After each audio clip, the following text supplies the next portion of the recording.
queres facer banda deseñada en galego sobre unha temática de humor, facer sátira, agora mesmo non hai ninguén que che dé traballo dese tipo, non? Entón, pois, non che queda outra que montarte ti o negocio.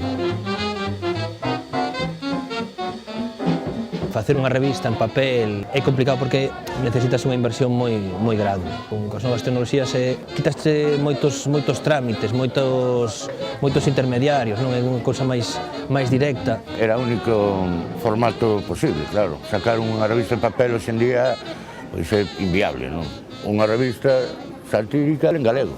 Ou era digital ou non era. O futuro da banda deseñada e da cultura en xeral eu penso que se está facendo o que estamos facendo nós. Espero que a xente se dea conta que con vos produtos como o Botafumeiro é necesario pagar, pero creo que temos que convencer a xente de que é un traballo necesario e que a cultura é necesaria.